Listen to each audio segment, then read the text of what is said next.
Hi guys, this is Alea Jen and welcome back to my YouTube channel. So for today's video, ano nga ba yung mga pagkain na binibigay ng amo natin sa atin or ano nga ba yung pagkain ng mga domestic helper dito sa Hong Kong?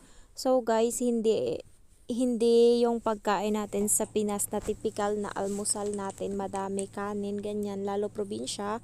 Hindi yan katulad dito sa Hong Kong. Alam niyo ba yung tinapay sa Pinas na mabibili ng 5 pesos?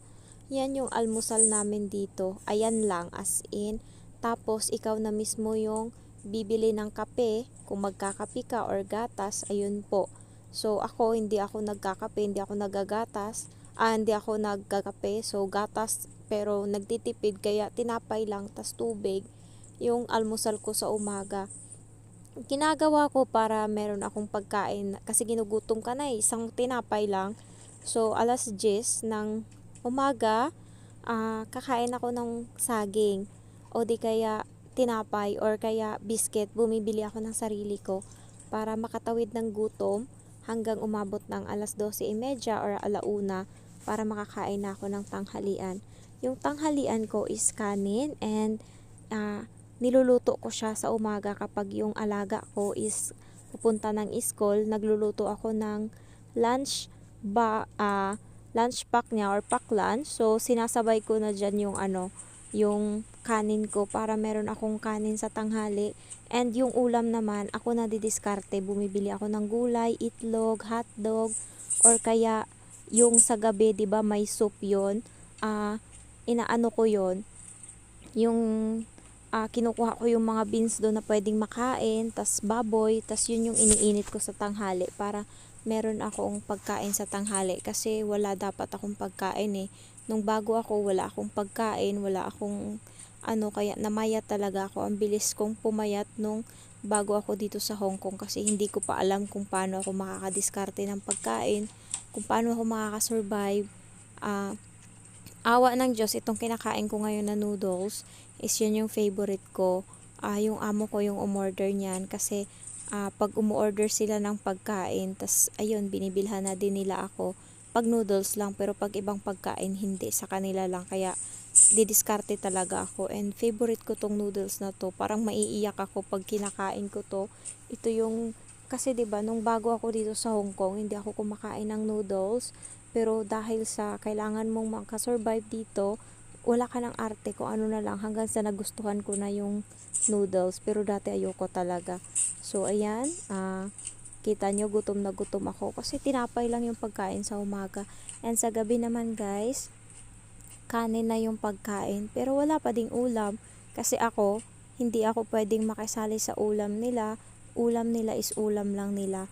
So, ako ngayon, bahala kung anong ulam ko. So, ang ginagawa ko, pag nagpaluto sila sa oven, sinasabay ko na rin yung akin. Binibilhan ako ng amo ko ng chicken wings. Yun yung niluluto ko.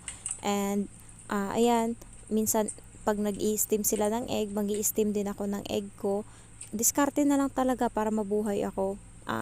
Tuwang-tuwa nga ako, or alam mo yung proud ako sa sarili ko. Umabot ako ng 1.5 year dito sa Hong Kong and dito sa amo ko na hindi ko man lang alam kung paano ko nasusurvive yung araw-araw na ginawa ng Diyos na nakakakain ako. Kaya yun yung tinithankful ko sa sarili ko.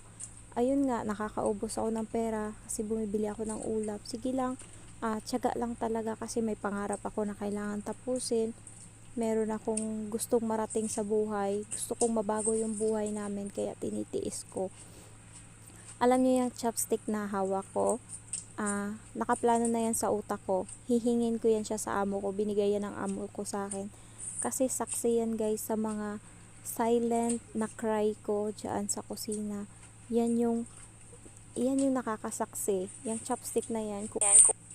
Kaya sabi ko, pagka umalis ako dito, sasama ko yan siya. Kasi yan yung parang pinaka-meaningful na bagay dito sa loob ng bahay na tinitreasure ko. So, ayan. Tuwang-tuwa ako ngayon sa ito ini-edit ko lang to ngayon pero sarap na sarap pa rin ako sa noodles na yan.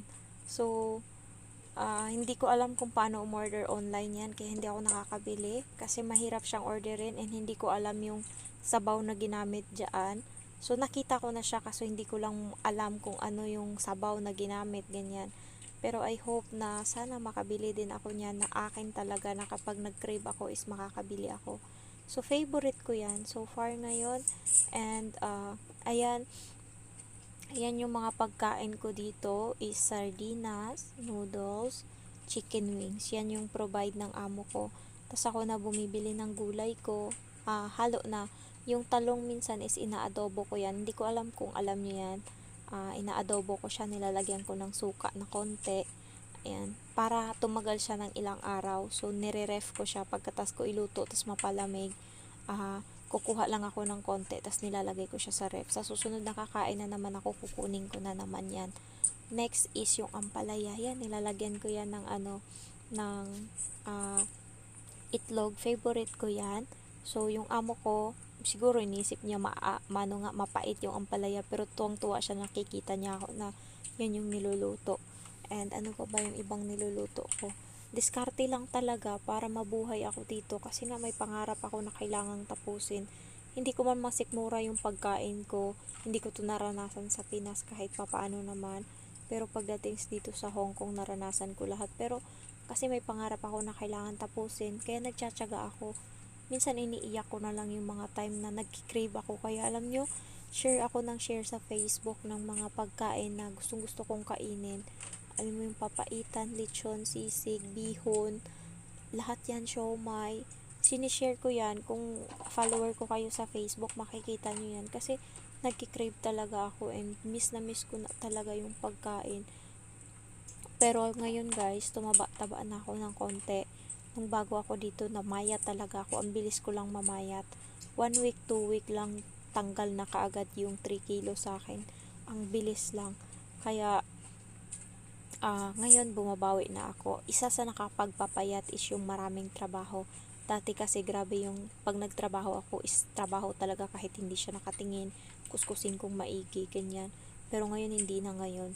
Mas more na ako na nagpapahinga. And dati takot ako mag-cellphone, pero ngayon awa ng Diyos. Ayan, nagsi-cellphone ako kung kailan ko gusto. Hindi na ako takot na makita niya sa CCTV yung ginagawa ko. So, naano lang ako sa sarili ko kasi thankful din ako sa amo ko kasi nga hindi niya ako pinapagalitan dahil sa ginagawa kong pagsi-cellphone, ganyan. Hindi katulad ng ibang amo, bantay sarado sila. Kahit papano yung amo ko is mabait, hindi toxic. Ayan, so natutuwa din ako kasi kahit papano na-appreciate niya yung trabaho ko. Nagbibigay din naman siya. Katulad niyan, dati hindi niya ako binibigyan yan kapag sila umorder. Iba yung pagkain ko, noodles na Indomie. Pero ngayon, tinatanong niya na ako, ano gusto mo na noodles, ganyan, o order tayo online. So yun, sabi ko sa kanya, ikaw na bahala mamili.